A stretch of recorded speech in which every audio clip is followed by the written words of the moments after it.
the second half, because I know we do have a full agenda for today. So again, welcome everyone. Thank you for joining us. Going to hand off to Tahnee for a land acknowledgement and also share a mission moment. Thank you. This is my first, believe it or not, land acknowledgement. A land acknowledgement is a formal statement recognizing the Indigenous people of a place. It is a public gesture and an appreciation for the past and present Indigenous stewardship of the lands that we now occupy. The Anchorage Coalition to End Homelessness and the HPRS Advisory Council would like to acknowledge that we gather today on the traditional lands of the Dena'ina Athabascans. For thousands of years, the Dena'ina have been and continue to be the stewards of this land. It is with gratefulness and respect that we recognize the contributions, innovations, and contemporary perspectives of the Upper Cook Inlet Dena'ina. Well, welcome everyone. If you don't know who I am, my name is Tahnee, Conte-Seccareccia. I know some of you have been wondering how that's pronounced.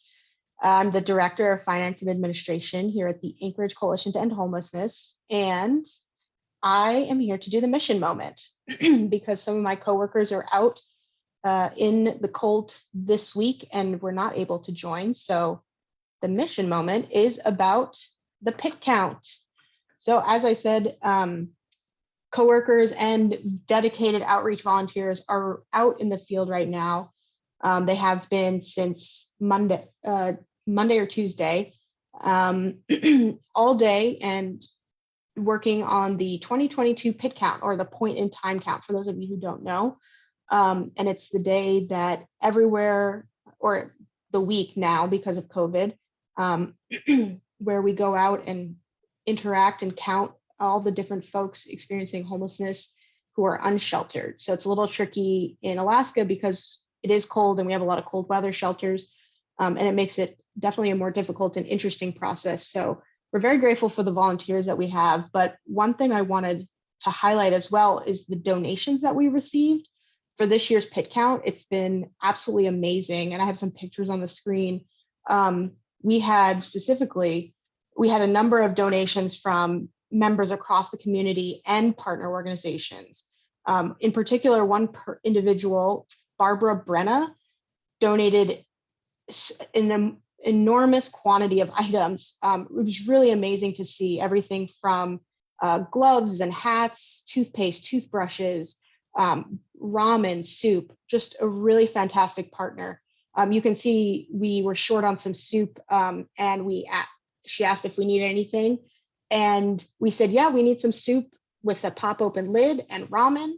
We were thinking we would get like a case or two from Costco. And by the 3 hours later, she had someone deliver this enormous stack of soup to the coalition's new offices. And it was just an amazing, everyone was just amazed because she's just been incredibly generous. So in addition to Barbara, we got coats from active community members and former employee Melissa, as well as Allison, and another coworker who currently works for our organization, Helen, donated sewing kits.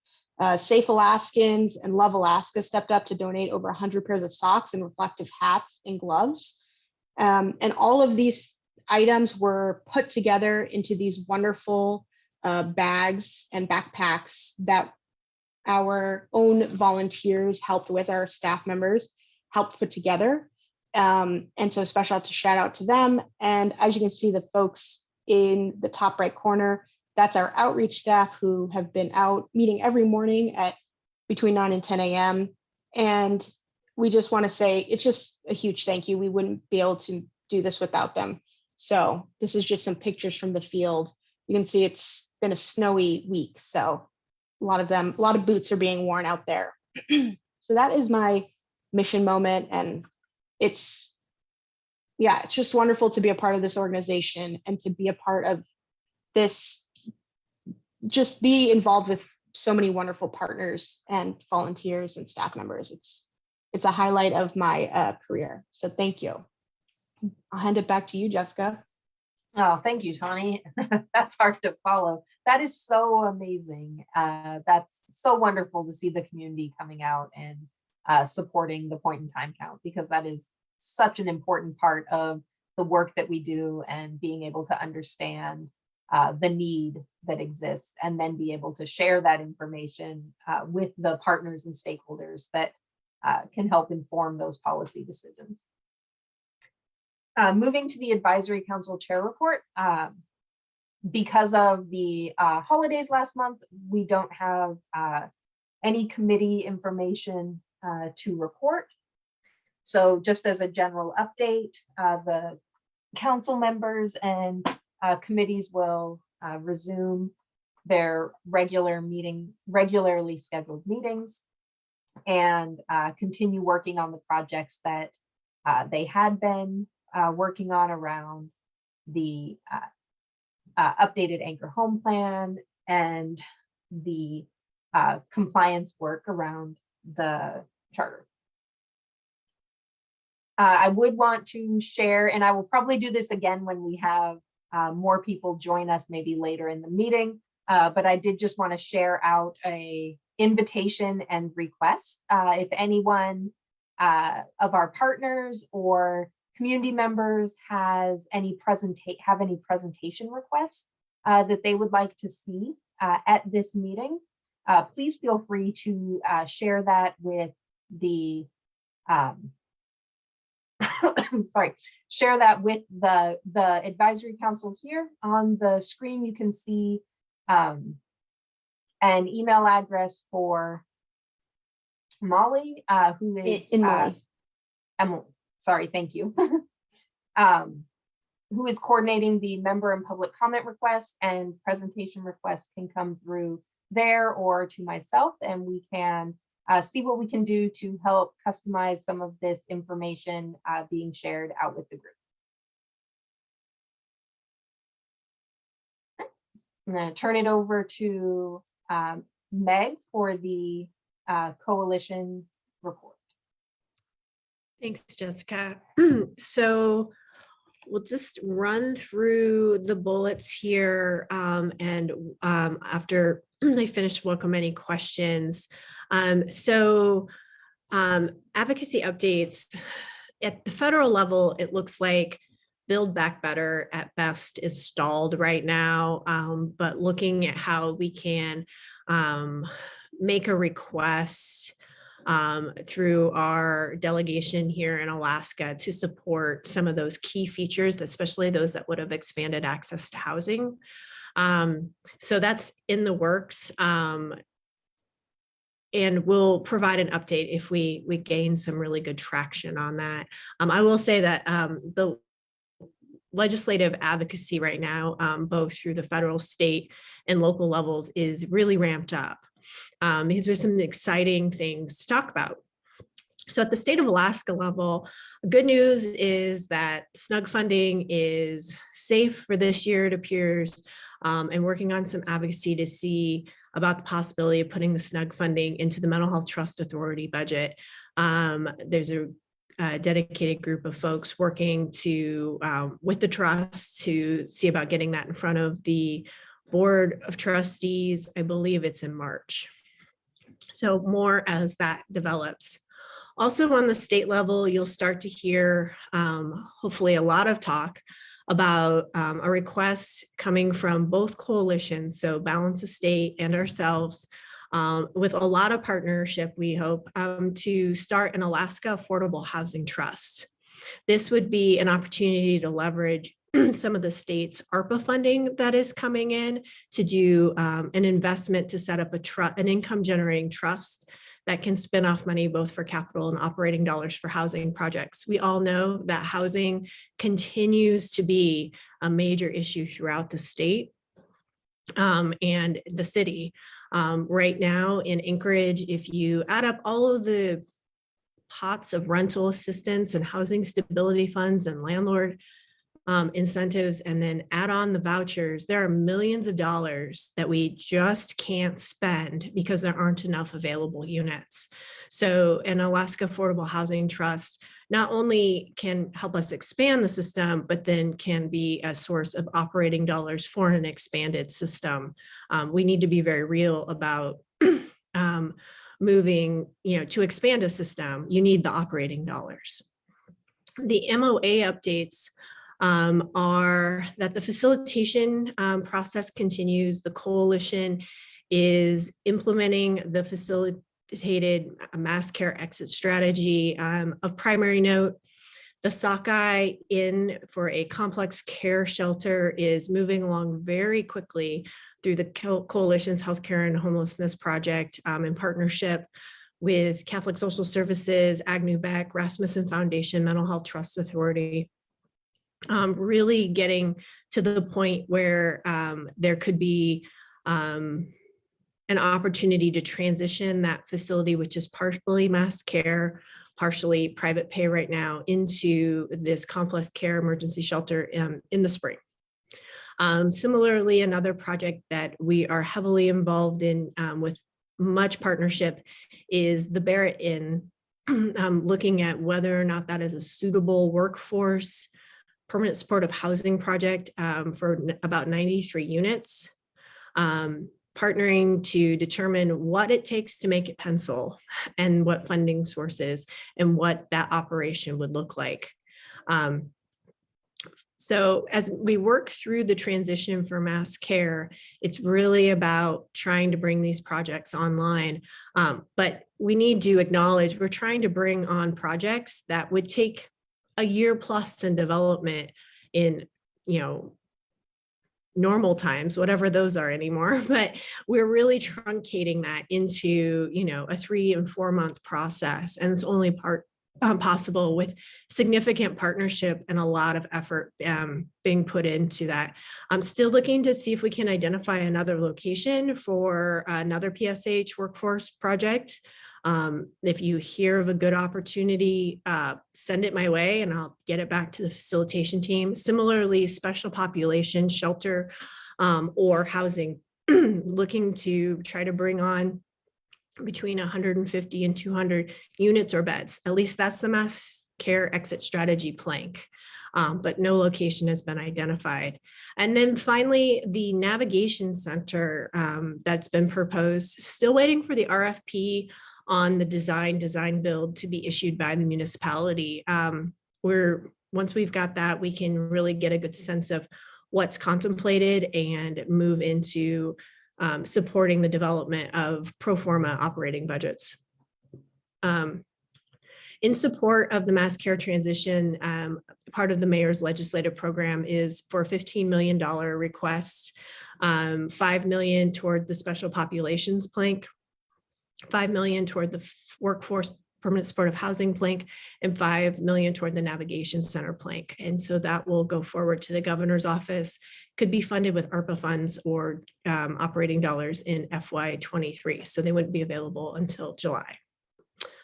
On the ACEH operational updates, we have been busy. We are in our beautiful office space, thanks to Providence, and huge thanks to Tahnee for helping us get moved in and get set up. So staff are slowly working from the space as appropriate. I'm there now, which it's really great to be able to have the space to do this work. And we were able to, when we were able to invite you all over, you'll see we have a wonderful training space, and that was really great for staging the point in time count preparations. So soon we will invite you all over and we will have a party and just enjoy this beautiful space to do this really important work. Staffing updates. We have 2 new staff at the coalition.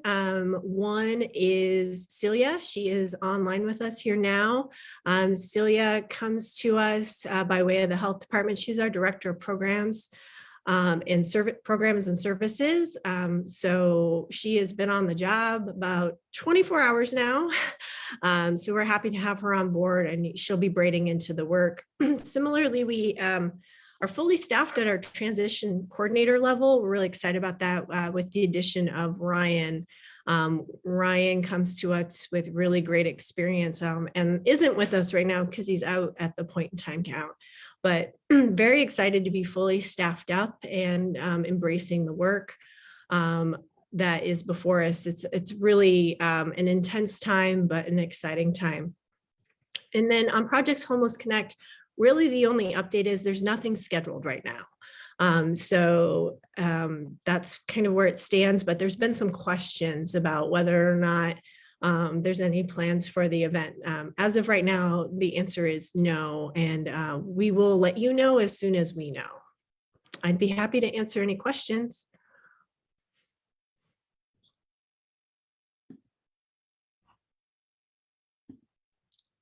Or it's my lucky day and there are no questions. Hey Meg, this is Allison. Sorry. Just a quick question. Are we still getting updates about, what is happening at Mass Shelter? We had several of our staff that participated and that are participating in point in time. And, and I'm not sure what goes on, but I'm hearing a lot of different stories about experiences people are having and abatement. I was telling the team that there's some changes with that, and then they showed me pictures of abatement happening. And so I'm just wondering what's actually going to go over there. And, there was a lot of changes in the leadership. Is that still something, maybe Jessica, that you want to do and, just kind of have a firsthand kind of knowledge of the space? Because it's very uncomfortable, the things that I'm hearing staff report about what they see or what people are telling them. So, and I know that there are many sides of many stories. So I don't want to just accept it, but I'm just wondering if they're, at one time they were willing for us to come tour. Maybe that is appropriate again. So Yeah. Oh, I was just gonna say, Allison, I'm definitely interested in that. I was with you. I had set up a tour, and then they had that leadership transition and weren't able to accommodate the tour at that time. But if that is something that can happen, definitely interested. let me see if I can't help facilitate getting a tour, at least for advisory council leadership started, if that works for you. Yeah, that would be great. And I'm happy to, just keep talking to my staff about, it's important that we share all information. So I want to hear it, but I also want to make sure that we keep in perspective. I don't want them communicating things that, may not be as they're presented by a young person or someone else, right? So it's time to go look at it. So I'm happy to. Got it. And then with regard to abatement, at the Assembly's Committee on Housing and Homelessness yesterday, there was quite a bit of discussion. I'll try to summarize it, but that recording's also up if you want to listen. Abatements are still occurring. The capacity at the Sullivan, as many know, was increased, and partly that is to accommodate the ability to continue to abate. It's problematic in a couple of ways. One is I don't believe the contractor was provided additional staffing to be able to keep the ratio with the increase in capacity. Second, and really problematic, and hat tip to Mac, who pointed it out on our staff, that doing abatement during the week of point in time count is extremely, abatement's always disruptive, but doing it in the week of point in time count makes it even more disruptive because clients we usually know where they're at are gone. And it makes a count a little bit harder to be accurate. And we still are running into the issue of, because the capacity is somewhat artificially inflated, I guess I would call it, to accommodate abatement. Camps are posted based on availability on, let's say, Monday. When the time rolls through, it's not that those beds are reserved. So if at the end of the abatement period, there isn't enough capacity, the camp ends up not being abated. It's a lot of uncertainty right now with how this is being implemented. good news is there is an appetite to look at the entire cold weather strategy around abatement and overflow shelter and emergency shelter in the cold weather by a couple of assembly members. So I think there's an opportunity to do better next year. For now, we just have to keep raising the interest or raising the issues and seeing how we can help hopefully influence the decisions being made. Yeah, I attended the meeting yesterday. You might not have noticed because I was quiet, but I listened to the meeting. But you know, the one thing about that my team is really having a hard time getting their heads wrapped around is that, you know, I mean, it's a large space, and so a lot of people could be in that space. But do they get food? Do they have bathrooms? Do they have shower? Like those type of supportive services are the things that are being reported back that people aren't having access to. You know, to my team coming back trying to get meals to take over, and you know, they felt like when the United Way food program was going on that there were more meals that they were able to pass out, but now they're scared that people aren't getting fed, right? So it's just it basically is kind of catapulting into, you know, what I just want to make sure that it's an accurate narrative that's going on. And so just willing to tell my team that I'm happy to go over, and even, you know, to go over with them or whatever, it would be great. Got it. Thanks. Mm-hmm.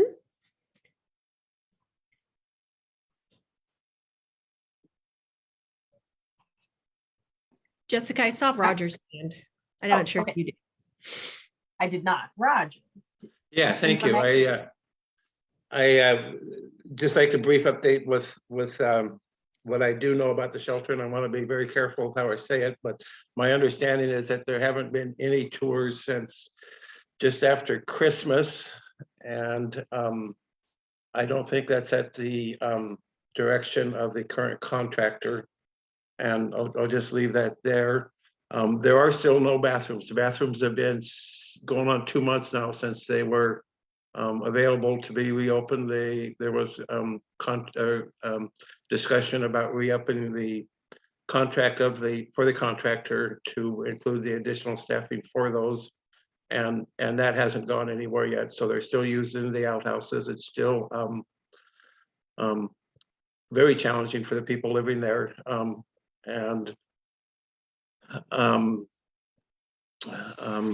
but the food service is doing well. It's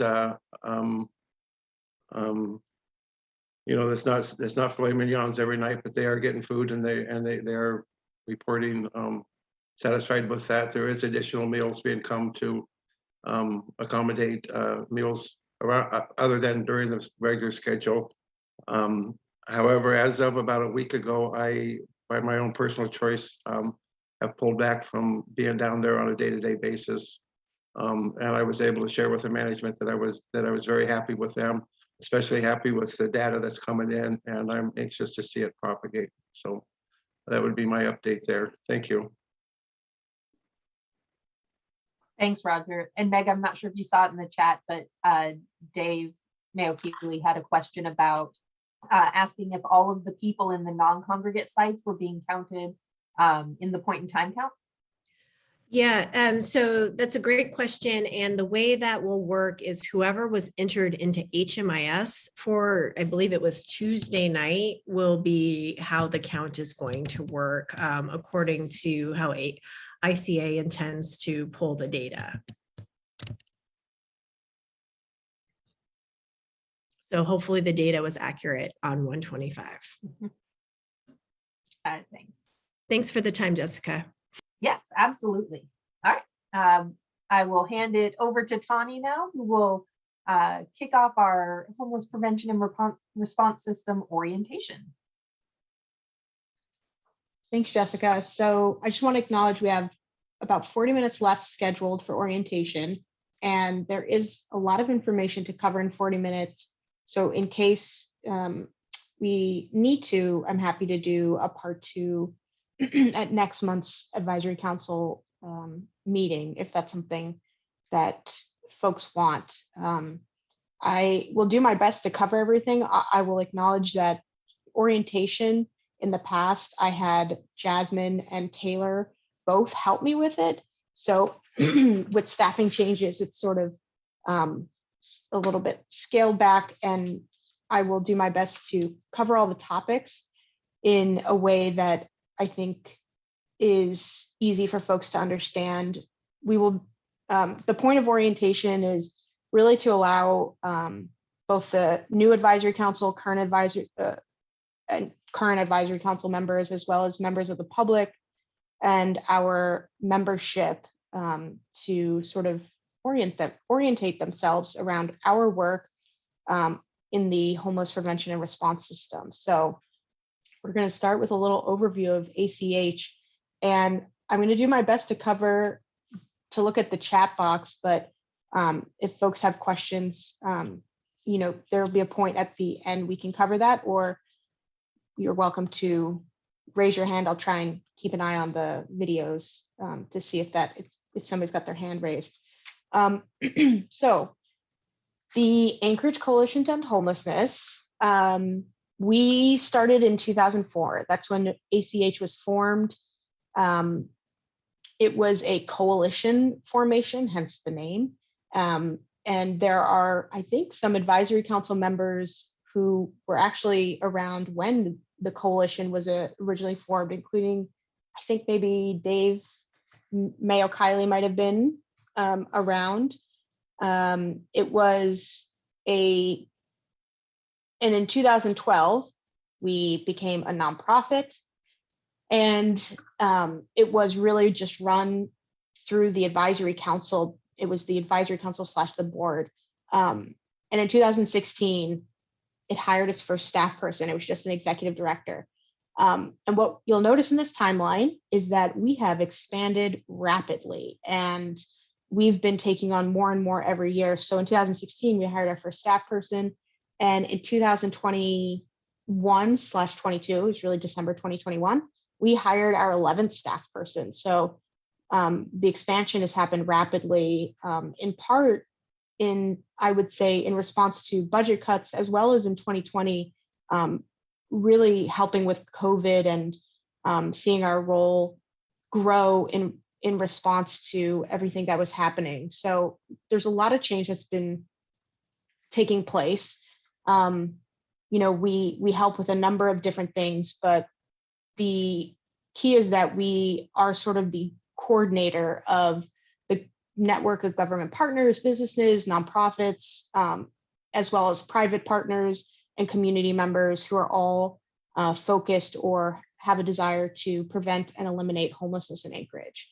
And in 2022, the big 2022, the big event that happened was we changed. We had a new executive director hired. Well, Mega's serving as our interim right now, but by June of 2022, we should have the full-time regular executive director position filled. So more to come on that. A quick overview of our organizational chart. So this is an amazing chart to see. Even looking at it, you can see just how many different folks we have covering all sorts of programs and operations to make sure that we can be an effective organization and really cover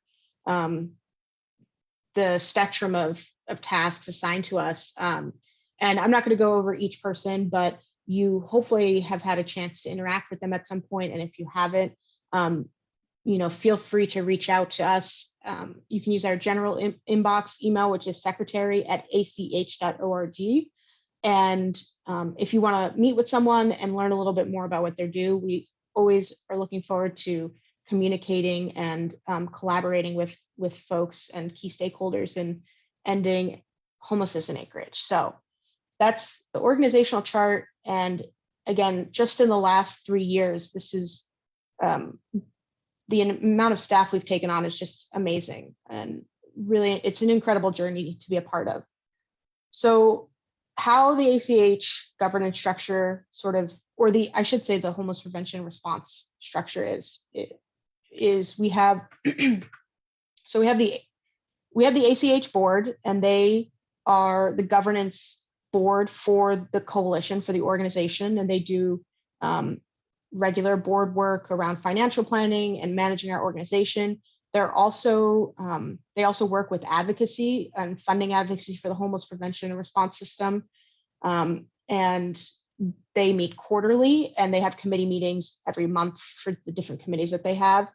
The advisory council, ACE is, and I should update this slide because ACH isn't governed by the advisory council. We're more of a sort of collaborative partnership. ACH does the support and sort of is a resource and can be a guidance for the advisory council. But the advisory council is 20 members. It is made up of different members of the CFC, community members, and I'll go over that in a little bit. They work on coordinated entry, redesign, HMIS government, Build for Zero, work on the Continuum of Care design and support, and community needs. There's just so much that the advisory council does. And as Jessica mentioned earlier, it's really important that we get a better collaboration with partners or community members who have things that might be relevant to the homeless prevention and response system. So if there's a presentation that you want to see happen, or if you have something you want to talk to the advisory council about or an idea, we want to encourage that sort of intersection and communication so that we can really be the full continuum, reach the full continuum of care for all of Anchorage. And the other aspect of the advisory council / ACH and sort of shared is this membership idea. So we have members of ACH, and they are also members of the homeless prevention and response system in a way. And I'm going to share in just a couple slides the amount of members we have, but I will say one thing that we've noticed in the last 2 years is our individual or our membership has grown pretty significantly. Really in the last year, it's been amazing as ACH has taken on more responsibility and leadership in the community. We've just seen both organizations and individuals really react positively to that and join and become a member and essentially buy into the idea of being a part of the homeless prevention system. And it's just been amazing and something I haven't even been able to keep up with. So hopefully next month, the membership list will be totally updated, but they are, the key thing is that they help vote to confirm advisory council members. So we will have, I believe, 2 vacancies on the advisory council that will need to be filled. And the process will be that if you're interested, if someone's interested in serving on the advisory council, they can submit an application or inquire. Again, we can, Emily, if you'll put your email in there so we can kind of get that information in the chat. But there's a process to sort of vetting folks who might be interested to fill those 2 seats. And then there will be an election that happens in June and July, and the membership votes to confirm the advisory council members. So that's an important aspect of what they do. They're also awesome volunteers. And unfortunately with COVID, we've had to scale back on our actual in-person volunteers, even though we have a lot of folks who've expressed interest. But hopefully once COVID subsides and we can move forward, we'll have that really great resource in the future. So we're looking forward to that. So I'm gonna kind of skim through some of these and we'll share the PowerPoint slides after. I don't want to read bullet by bullet all of the different things. But as I said, ACH Board, they really work with us as a coalition, as an organization, to make sure that we are operating in an effective way and that and strategically helping us grow. You know, we're really, there's such a great group of people. We have a 9-person board, which has actually grown in the last year from 6 to 9 because we just had so much work to do that we needed more folks. So It's a great group of people. They're funders, business partners, local and state government entities. Nathan Johnson is our board chair, and he works for Providence. I'm sorry, do we have a list of the board members by chance, or do you know them? We do have a list. They're on the website. I was just looking at them as she was talking. I can go through it. If I can, let's see, I can get them all. So we have Nathan Johnson is our chair. He works for Providence. Judith Crotty formerly worked with Wells Fargo, is our vice chair. She's retired now. We have Jacob Lyon, who works for Premier Alaska Tours. He's our treasurer and secretary.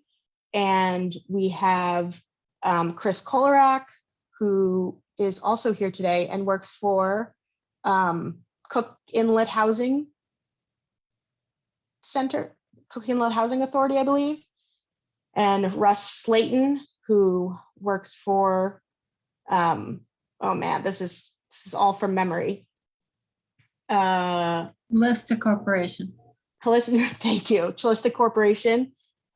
Emily Edenshaw, who is the CEO of the Alaska Native Heritage Center, and Nikki Shabaka, who's the HR director for the municipality of Anchorage, he came on when he worked for the state of Alaska. And then we have Bill Falsey, who is currently a lawyer at a law firm with 3 names that I cannot remember. And then a former municipal manager. And then finally, who am I missing? Oh, this is going to be on a recording, folks. Dr. Monsager. Dick Monsager. Thank you, guys. Thank you for helping. Dick Monsager, who used to work for Rasmussen and also sort of Providence, and is now enjoying retirement. So that is our wonderful dedicated board of directors. And yes, if you need this information, is also available on our website. So let me continue. Oh, and the other thing is that the advisory council chair and vice chair do have a designated seat. It's non-voting, but they have time to keep the board informed of what's going on with the system as well. So that's an important aspect. Thank you. I appreciate all of the kudos in the chat. They're a great group to work with, so I send a lot of emails. The advisory council, which I actually do have a list that I will go and share in just a minute.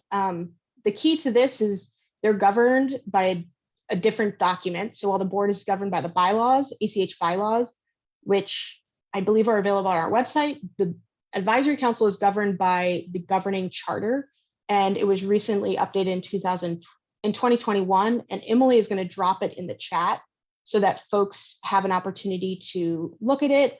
I think that the first page is a really informative document, or informative part to talk about what the purpose of the advisory council is and how it's different from the Anchorage Coalition on Homelessness, and how it intersects with the COC and HUD. It's so much information. I don't want to bore everybody, but you know, the key thing is that HUD mandated the COC area of the geographic area of the municipality of Anchorage. So the advisory council has jurisdiction over that entire COC. And that's really important. And we have 20 wonderful members, and I will promise I will go over them. They're subject matter experts, service providers, victims. They're folks who work for victim services, faith-based, state hospitals. We have folks who are homeless or formerly homeless, folks who are veterans. I don't know if we have anybody with law enforcement background, but there are no term limits, and we elect the person. We don't have any designated seats, like for instance, a designated seat for an assembly member or the health department. We have not done that. So because the HUD says we have to have specific seats. So that's really important. And that brings people with a variety of backgrounds that are really important to making sure that the COC is covered from all perspectives. So this is our current roster. And as I said, we may end up having 2 vacancies, and we will put more information out to our membership and to the public about how to apply if they're interested. But again, you can email secretary@aceh.org if you're interested, or we just keep an eye out for the news. So the committees, there are 4 committees right now, actually technically 5. And this really speaks to the amount of work that these wonderful folks, who are also volunteers, by the way, in addition to their full-time job, it speaks to just how much work they put in and dedication. So we have 4 committees plus an executive committee, and that's not on here, but we have a community prioritization, and they meet semi-regularly, sometimes more concentrated around the beginning of the year, I think, or the end of the year. We have the compliance committee, data committee, and then the coordinated entry committee. So the information about these committees is on the screen, but if you're on a committee, thank you for your service. If you're interested in joining a committee, we do allow partners and volunteer members to join committees, and you can reach out and send an email to Emily. And Emily, if you would put your email in the chat again, that would be great. But you can send an email to Emily, letting her know that you're interested in joining a committee or asking how you can help. One committee that's great for folks who are perhaps not partners, but maybe just members or other partner. Well, it's better for members, but is the compliance committee, especially for folks who don't receive funding through HUD and through the COC. So if you're interested in compliance, it's a great committee to join. And Sid, I promise, will make sure that you have work to do in the next year. So we're always looking for folks. All right, let's do a time check. I'm going to try and skip through some of this to make up for time, but we have membership, which we've talked about. And I just want to highlight that our membership, because again, this hasn't been updated since October of last year, and that's just because I've been so busy. I promised to get it updated with the work of Emily, but I really want to highlight our membership. I started taking on membership when I first came on in March of 2020, and I have been watching it grow steadily through 2020. And then in 2021, when ACH really got out in the public and was helping with COVID and became more well-known, I think, with the community, and was doing outreach in different ways, we just saw the number of folks interested in membership and joining just explode. So this used to, believe it or not, our membership PowerPoint slide used to just have, it was one slide for both organizations and for individuals. And now I have 4 slides. So I want to thank all of these amazing partners who, I call them partners because I think we're all working on this shared mission to end homelessness together. All of these folks have said they've said they want to be a part of the solution. And this is a really big deal. And I apologize if you're a member and you don't see your name on here. I will make sure to get this updated. And if you think you're a member or have questions about being a member, you can always email us and we can take care of that. So, and our individual membership, again, just really amazing. So the other people who choose to support the coalition and allow us to do this mission critical work, and I just want to take a minute to thank, because I think it's so important, are those folks who decide to donate through Pick, Click, Give. I know we have a lot of nonprofit folks on the line, and you can all agree how important that Pick, Click, Give donors are. And so 2021, we had a wonderful group of folks donate, and I just wanted to say thank you as well. Every type of person involved in our mission work is just really important. So just wanted to put that out there. Let me take a break and see if there are any questions, because I know I've been talking a while, because I'm very thirsty and I can tell. Just a quick one from me.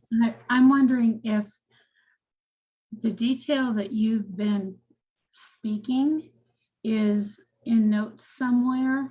And is this, I was looking on the website for this packet, but I was thinking it'd be really great to have an actual packet to hand new members. And you've got so much information here already. It seems like it would be a nice thing to be able to give people either an electronic or paper packet of all the information. Because thank you, it's great information. Yeah, Ruth, that's actually a really great idea and something that I will share with our new director of communication, Sasha Zimmerman. The packet and the recording will definitely share out both in social media as well as via email, and we'll put it on our website.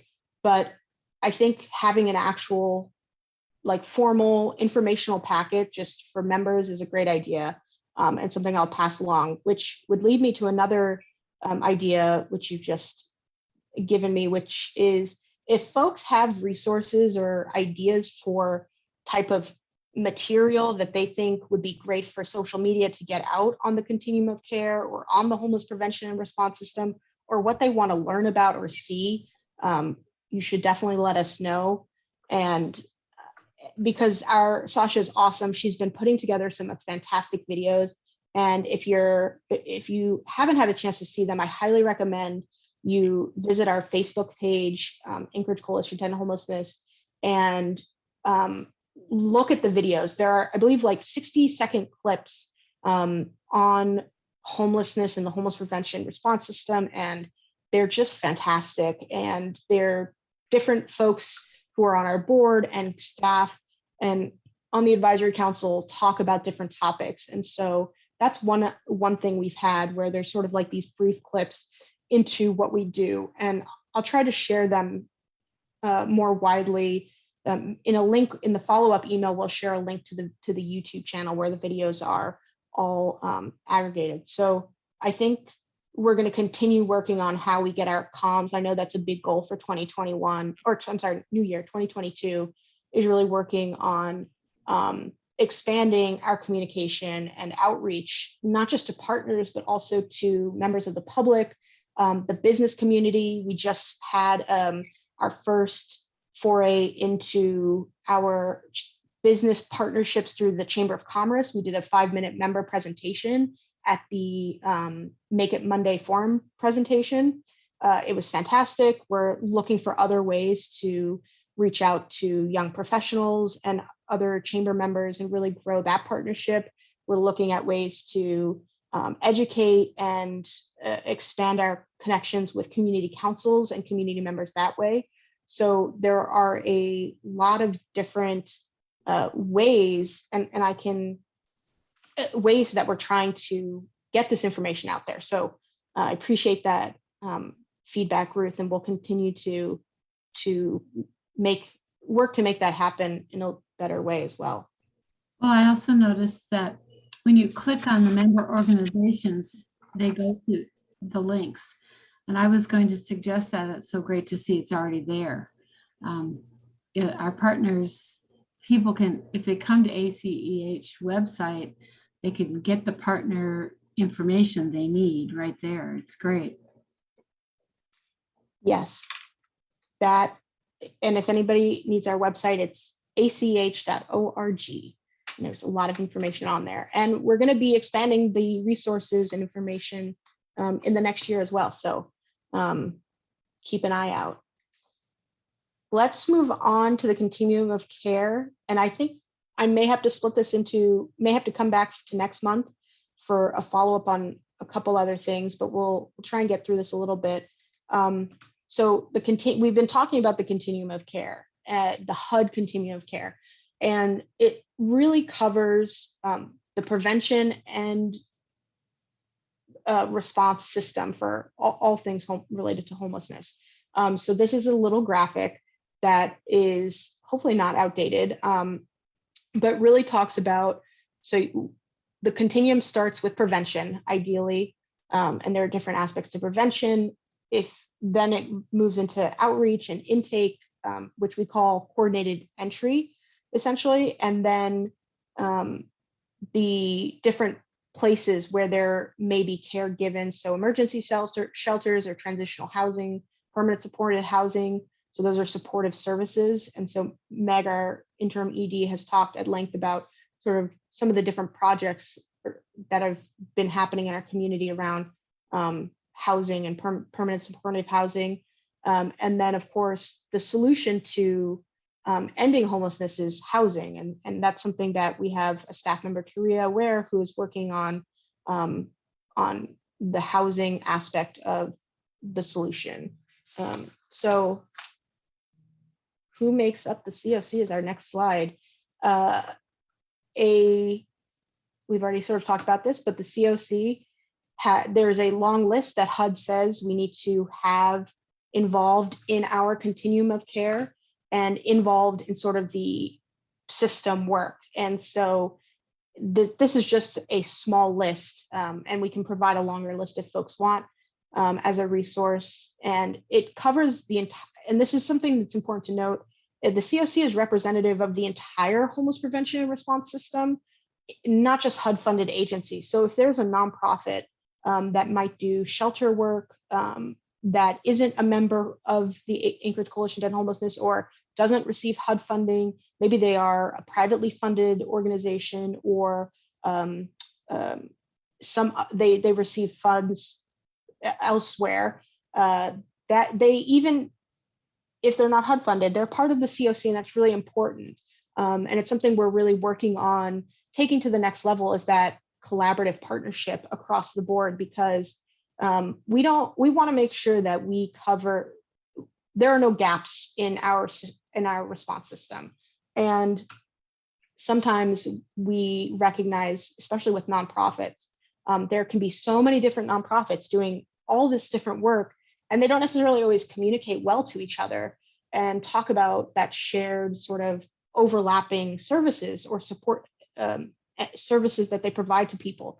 And so that's something that we've recognized over the last few years as sometimes can be a hindrance to our responding to the homelessness crisis. And we're really working on working on the communication and collaboration. And so if there are folks watching this in the future who say, oh yeah, no, I help folks experiencing homelessness, or, you know, I intersect with people who may be precariously housed or may, you know, be on the cusp of losing housing, whatever it is along the spectrum, we want you to reach out to us to get involved in the advisory council or reach out to the coalition and see how we can sort of bring you into the fold. So it's a wide,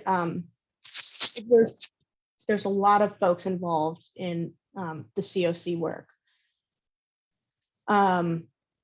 So the key roles of what the CFC does, it's on the screen here. The NOFA, notice of, actually it's now NOFO, I should update this slide.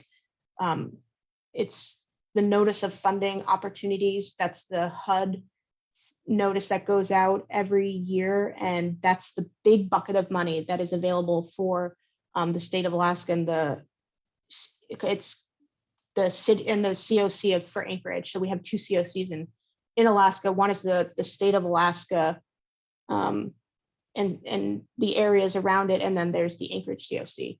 So there's the NOFO, which is a big aspect. There's the gap analysis, which if I have time to talk about today, I will try to give an overview. There's also the point in time count, which is happening now, and the housing inventory count, which, you know, is something we're talking about more and more in presentations, which is we really have a need for affordable housing units. And I know folks who are maybe aware that there's a shortage of units available for folks, and that's something that makes this work really difficult at times. So there's a lot of different aspects and roles of the COC, and it definitely keeps everyone busy. And I think I'm not going to go through this slide in detail, but you can see all of the different, it's just a nice graphic of all the different ways that the COC operates and works. And this is another graphic. It has, it's kind of a nice way to look at what we've been talking about, the homeless prevention and response system, and sort of what that system is. And as you can see, it covers everything from prevention and diversion all the way to getting someone housed, whether that's through traditional housing, rapid rehousing, or through permanent supportive housing. So there's just a lot of aspects to what the system involves. I think I had planned to talk a little bit about coordinated entry, but I think we might sort of skip through that for right now. But essentially coordinated, and I'll admit, I wish that my wonderful coworkers who are currently working the point in time count were here, because they're the folks who do coordinated entry. I do all the mission critical work on the operations side. And so some of this is me learning over the past 2 years, but coordinated entry is really the entry into the system and into HMIS, our homeless management information system for the state of Alaska. And so when you interact with folks at different levels for coordinated entry, and they basically do an intake, and they ask you questions, they get your information, and then they really work to find you different services and different resources through our partners. So the core elements are there.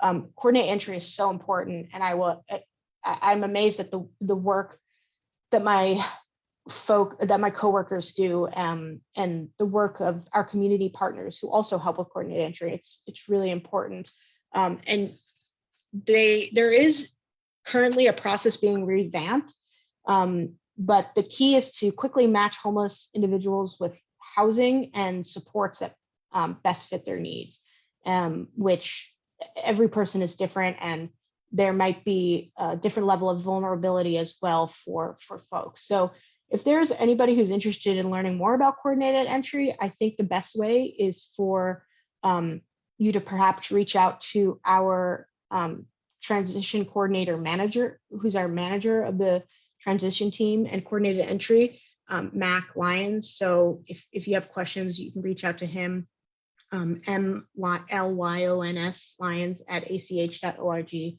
can learn more about that. So I'm going to be able to wrap up here, I think, in a timely fashion, which is exciting. I mentioned the Alaska HMIS system. This is really, really important. And there are some changes that may be happening in the next year, but changes for the better. And I don't know enough about it to speak on those changes. I don't know if Meg is still on, but what the HMIS system is, the homeless management information system.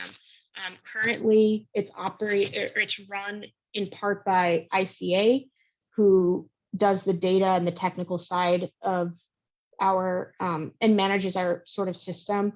It is used for the entire state of Alaska, collects client level data. It's required by HUD, so it's always important for our partners who receive HUD funding and grants to really participate in that system, because that's how we know who is experiencing homelessness and what their needs are. And it's a very intricate system.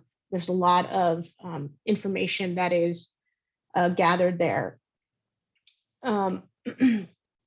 This is the part that Jasmine, our former ED, would usually cover, or Taylor. So they use HMIS they do case management. We use it for data analysis to understand how we can serve the community and populations better.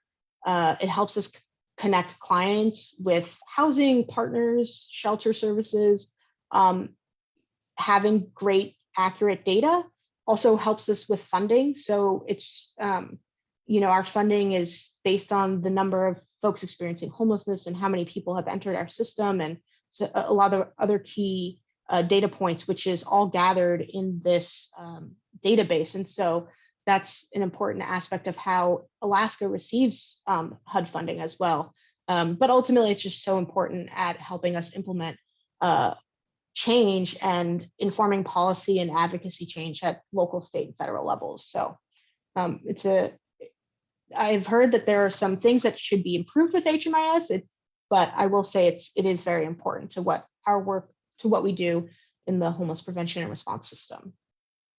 I think the last thing, and I appreciate everyone who's here. Meg, do you want to speak about I'm glad you're still here. Do you want to speak about HMI, the HMIS system at all?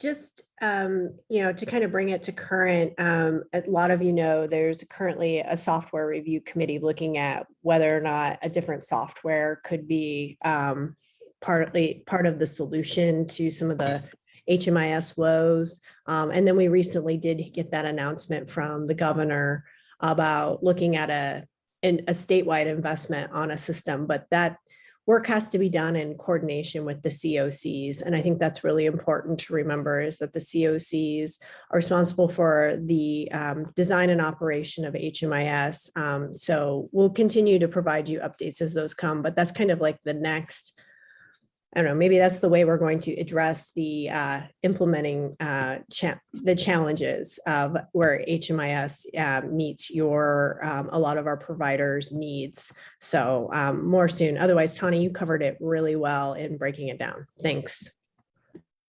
Okay, good. Being here for 2 years, I'm still learning something new every day, and there's always so much to learn. So I have wonderful coworkers who have helped me understand this information along the way. And I don't know if Katie Skovic, who is the chair of the Community Prioritization Committee, but I wanted to talk briefly about the gap analysis and our work around that. We try to do a presentation, a more in-depth presentation every year, or I should say the last 3 years that we've done this. And so there's more information out there in a recording that we can certainly share, but it's really one of the things the advisory council has done is look at the gaps of our services in the community, in the entire COC, and looking at the data that we mentioned through HMIS to understand sort of the demand supply capacity for the homeless prevention and response system and what the gaps are, because this is really important. And then the second part to that is using that gap analysis, they do a prioritization of, they make priorities based on the gaps, and using that prioritization list, they then make recommendations to our funders and to the state and local legislators and governing bodies. So for the 2021 priorities, and I hope you can see this, I had some difficulty changing the format last minute, but so these were the priorities that they discussed following their gap analysis for 2021. So this information is for the essentially 2021 to 2022 year until the next gap analysis is done. But the biggest gap was really around single adult homeless folks experiencing homelessness. Single adults account for the largest portion, 65% of unmet needs across the system, and face sizable gaps, especially in funding across all levels of vulnerability. But as I mentioned before, the lack of housing, which we know is the solution to homelessness, is a huge barrier right now to helping folks, especially in that population. So there are a number of other priorities that they sort of came out with after the gap analysis, ensuring sufficient day and night shelter capacity, especially during the winter. This has been a huge topic that the advisory council has been covering, as well as Meg as interim director, and before her that, Jasmine working with the health department and the municipality of Anchorage. And I know I won't speak to it, but I do know that Meg working with the facilitation committee and help through the municipality and helping stand up different shelters. I mean, the work it keeps us very busy. And so there's a lot of work around the priorities and making sure folks are safely housed. This was the sort of the opportunities and priorities that they found.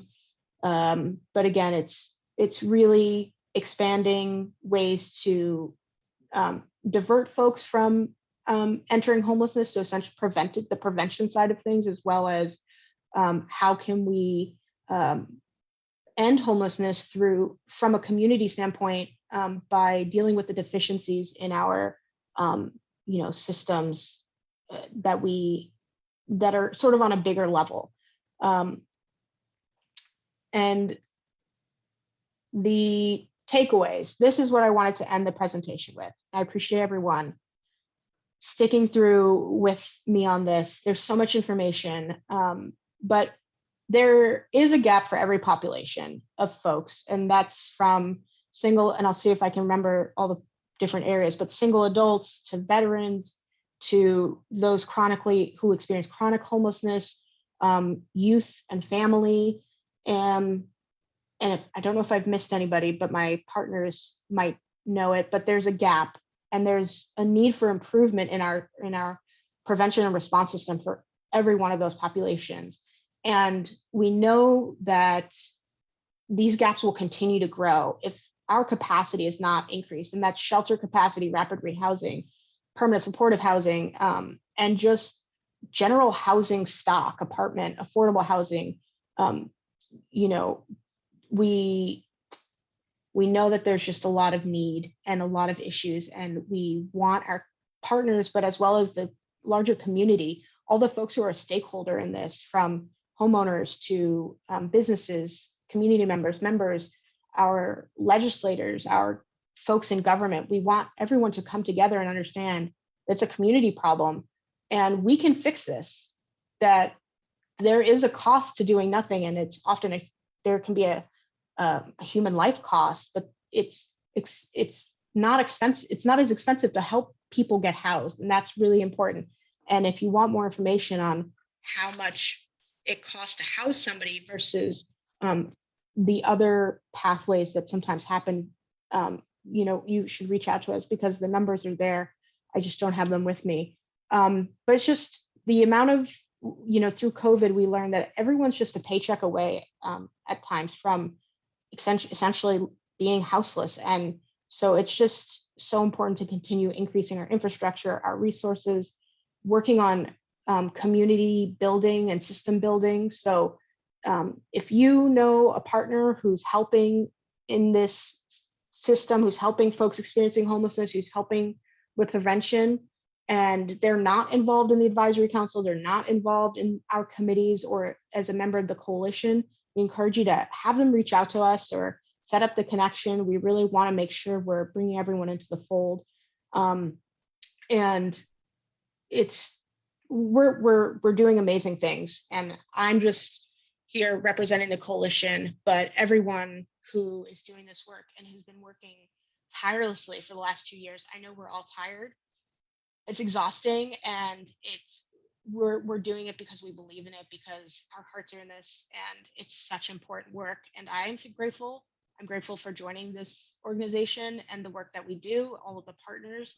And I don't even know everything that's happening out there, but I just know everyone is working really hard to make homelessness rare, brief, and one time. And I'm grateful for that. So that is the end of my presentation.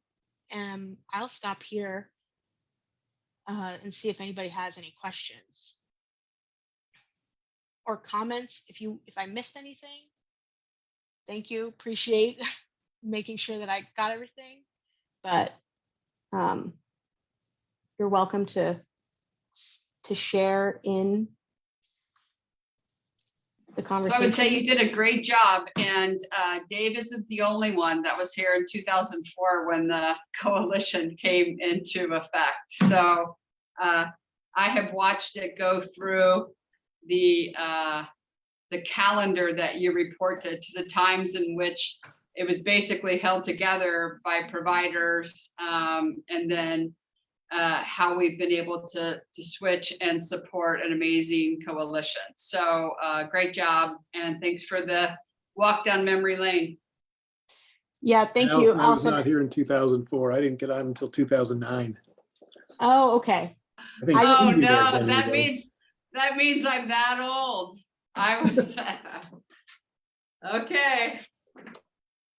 Dave, you're on an email somewhere, and that's why your name always sticks out, because you still have your Oh, name is still Susie was somewhere in there. operational things. Yeah. Okay, Yeah, Susie. Susie was there. Yeah.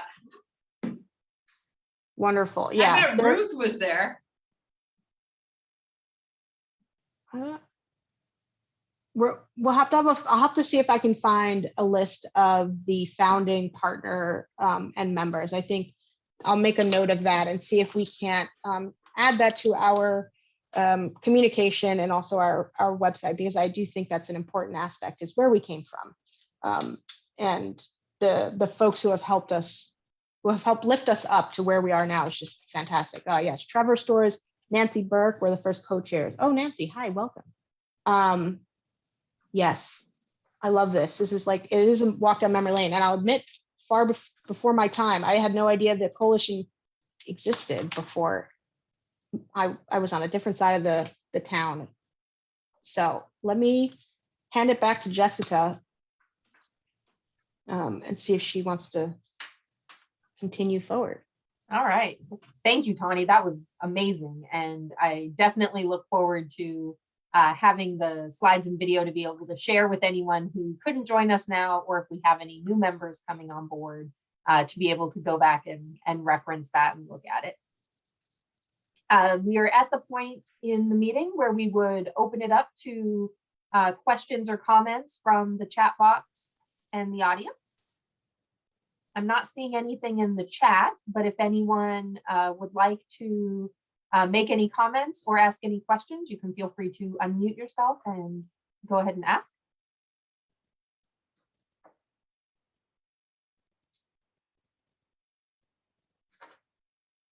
All right, we will move on to good news and community events. Are there anybody who would like to share any stories or any upcoming events that they want to make sure that the attendees today hear about?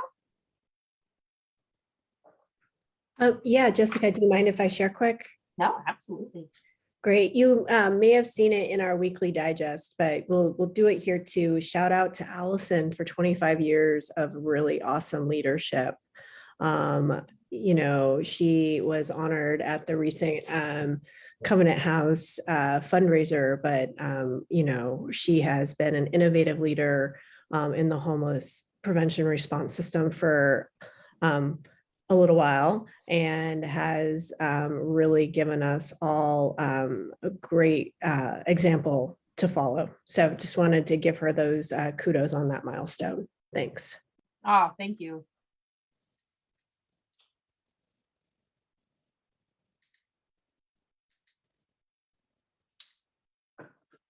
I think I have one thing I wanted to share as well that I missed from the coalition standpoint, and Emily can put it in the chat. But we, from our Monday forum presentation, Sasha did a fantastic job of creating a sort of PDF flyer about the coalition and the COC and the work we're doing. And it's a 2-page document that you're welcome to share. We're going to have printed ones that we can come share as well eventually. And I would love if folks share that through social media or with your partners or friends of the work we do, because it was a team effort and it's very informative. And if you have any pamphlets, you should coordinate with us about getting it in our new office. If you have informational brochures, we'll have a space for that on one of our walls. Oh, that's great. And if anyone has anything that's electronic that they would like a paper copy of to post, let me know. I can coordinate that too. Oh, that's such a great flyer. I love the pictures. All right.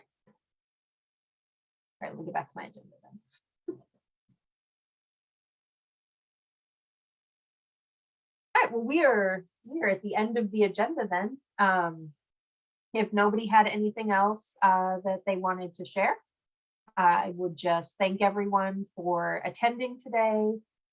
Again, thank you for everything that you do as a service provider, as a stakeholder, as a partner in the work that the coalition is helping to do and organize. And I wish warm thoughts to everyone, and especially everyone out participating in the point in time count.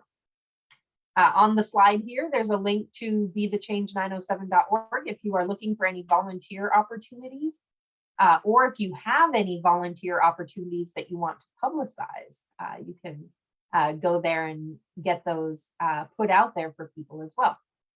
But thank you, everyone. Thank you, Tahnee. Thank you for the amazing presentation.